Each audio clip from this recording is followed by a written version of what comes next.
Proof that Umar has a history of avoiding court. This is old news, but see his routine article. I'm reading an article. Let me read this real quick. I'm going to skip down. The State Bureau of Professional and Occupational Affairs has charged Johnson, known as Dr. Umar, with portraying himself on his website as a psychologist who practices counseling services without a state license to do either. If that is proved, the board could levy fines and order Johnson to either. Okay.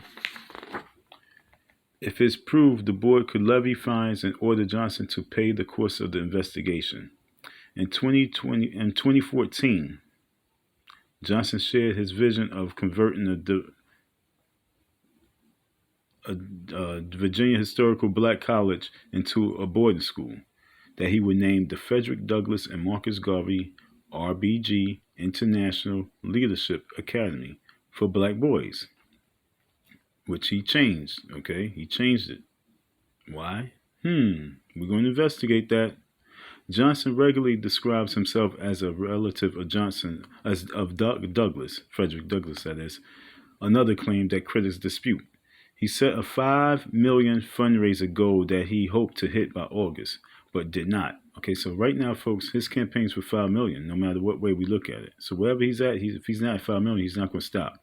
He had been raising money on GoFundMe and recently said they had around $400,000 before their campaign was suspended. Remember, this is an old article.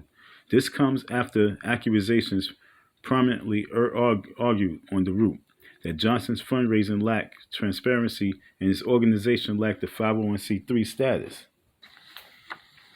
Okay, there's a page or so that's missing. I'm just going to skip down. Okay.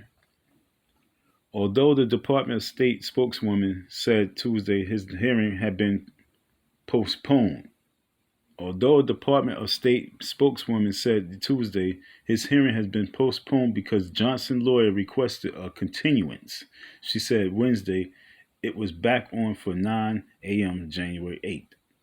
Johnson refused to answer a reporter's question. In brief comments, he said he is tired of the despicable coverage of him from the mainstream media. This is a while ago, folks. Here we are again. He just said that on another recent interview. Okay, he said that in another recent interview. I'm showing you this because I'm really showing you I'm reading, okay?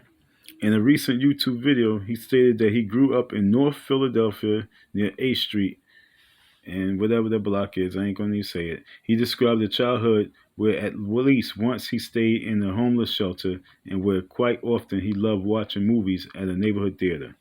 Okay, he stayed at a homeless shelter. So he's from Philly. He grew up in the days of hardship, homeless shelter. Not bad, but also a little deprived. Not bad, he probably lived, but also a little deprived. A little hardship. Not bad, but a little hardship.